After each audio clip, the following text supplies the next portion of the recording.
দেখছিলেন যে হঠাৎ করেই কিন্তু আইন শৃঙ্খলা বাহিনীর সাথে কিন্তু ধাওয়া পাল্টা দেওয়া শুরু হয়েছে। পুলিশের যে ব্যারিকেড এবং সেনাবাহিনীর যে ব্যারিকেড ছিল সেই ব্যারিকেড ভেঙে বিক্ষুব্ধ জনতা কিন্তু তারা সড়কে নেমে আসেন এবং আমরা দেখছি যে যখন পুলিশের ব্যারিকেড ভাঙার পরে কিন্তু যারা বিক্ষুব্ধ জনতা রয়েছেন তারা কিন্তু ঠিক 32-এর দিকে তারা কিন্তু যে ধাওয়া করে এর মধ্যেই আমরা দেখেছি যে যখন ব্যারিকেড ভেঙে ফেলার পরেই কিন্তু পুলিশ এবং সেনাবাহিনীর সদস্যরা কিন্তু অ্যাকশনে দিয়েছেন। আমরা দেখছি যে এখানে ব্যাপক সাউন্ড গ্রেনেড ছোড়া হচ্ছে এবং ছত্রভঙ্গ দেওয়ার জন্য কিন্তু ছত্রভঙ্গ করে দেওয়া হচ্ছে। যারা এখানে পুলিশ এবং সেনাবাহিনীর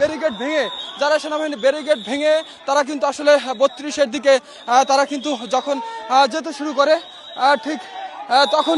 তখনই আমরা দেখছি যে আইন শৃঙ্খলা রক্ষাকারী বাহিনীর থেকে কিন্তু যে তাদের যে অ্যাকশন টিয়ার শেল এবং সাউন্ড গ্রেনেড সেটি কিন্তু নিক্ষেপ চলছে। আমরা দেখছি যে আসলে হঠাৎ করেই আসলে অনেকটা শান্তিপূর্ণ অবস্থানে কিন্তু আসলে ছিল পরিস্থিতি। এক পর্যায়ে আমরা দেখেছি যে বিক্ষুব্ধ জনতা তারা কিন্তু আইন শৃঙ্খলা রক্ষাকারী বাহিনীর যে ব্যারিকেড দেওয়া হয়েছিল সেই ব্যারিকেড ভেঙে তারা কিন্তু আসলে ভিতরে ঢোকার চেষ্টা